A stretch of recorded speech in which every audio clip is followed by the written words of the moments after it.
Now, katatanggap lang din po na tinatawag ito, yung response ninyo to our letter dated August 18, no?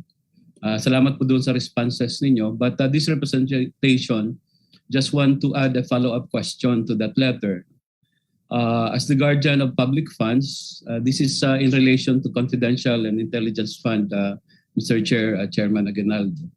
As the guardian of public funds, how can COA assure the public that there are no irregularities, no, in the spending of these billions of confidential and intelligence funds lodged in the different agencies, especially in the Office of the President, no? Lalo na sa panahon na ito na nasa isang matinding krisis tayo na pinalala nitong pandemya ng COVID, at kailangan nating gugulin yung bawat sintimo na para matugunan itong kinakaharap natin na problema ngayon, Mr. Chair, Mr. Chairman Aguinaldo. Mr. Chair, yes, to be candid, we cannot really give that assurance po. Kasi, you know, and if I can hark back to yung predecessor ko, she was asked before about the audit of confidential funds. Ay sabi nga niya po, dapat hindi na ino-audit yan kasi baliwala rin, hindi rin makikita. And I think there's a reason for it, no? Dahil when you talk about intelligence or confidential funds, oftentimes you're talking about informants, you know, especially if you're in the law enforcement, you know, anti-terror and all that, informants. So, you know, if money is paid to these informants for information, for, you know, all these things, hindi mo talaga ma-audit yun. Because first of all, the handler of that informant will never disclose sino yun. Tapos, you can imagine kung yung informant, tinanong niya, uy, sino bang makakaalam nito? So, siyempre, sasabihin ng handler, siya lang.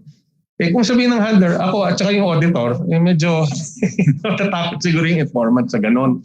So, you know, for all intents and purposes, by its nature, confidential intelligence funds, you know, we cannot really give the assurance. There are guidelines that were issued in 2015 and saying what the funds cannot be used for. Like, hindi sila pwede bumili ng mga kotse-kotse or bahay or anything. So there's certain things they can't use it for. But what they actually did use it for, it's really a challenge to audit kasi nga they cannot disclose everything to you. That said, you know, hindi mo naman pwedeng sabihin na do away totally with confidential or intelligence funds. Because the sad part is you only know if you only know if they haven't been used properly, if something really happens.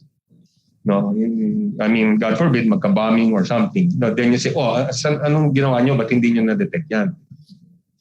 So what happens is you just assume if nothing happens, siguro naman nagagamit nila ng tama.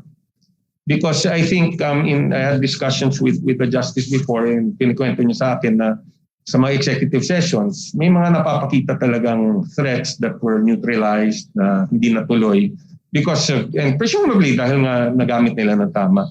So to answer again the question, we cannot really give that assurance, Mr. Chair. It's really one of those things that perhaps the control would really fall on Congress in so far as how much you will allocate for confidential funds. Not just Office of the President, but for all other agencies as well. Thank you, Mr. Chair. Thank you, Chairman Aguinaldo. We understand that predicament, no? But can the good chairman possibly suggest to Congress, no, what safeguards can Congress possibly do, can put into legislation so that this will not be subject to abuse, no? Dahil lumulobo po talaga ng lumulobo ito. Alam natin pangangailangan yan, but kailangan din po nating i-balance, no? Ang pag-allocate ng pondo dahil napakalaki na po, no? In the past years ay talagang lumulobo ang pondong ito, no? If we can get a reply from Chairman Aguinaldo, then after which I will go to my other item, no, in interpellation, Mr. Chair.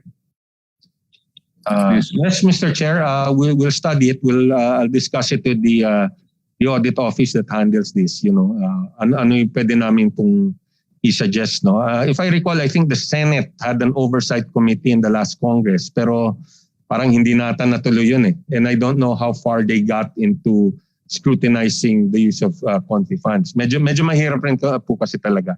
Thank you, Mr. Chair. Thank you, Chair. Now, on to my next item. May I inquire, Mr. Chair, from Chairman Aguinaldo, if there is an audit on the contingent funds, and if there is one, or there was in the past, when was the last audit on these contingent funds, if any, Mr. Chair?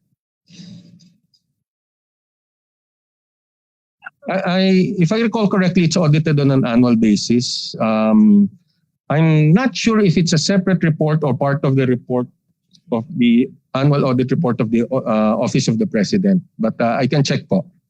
Okay, thank you, Mr. Chair. Maybe just request the good chairman to furnish this committee as well as this representation sa audit nila ng contingent fund.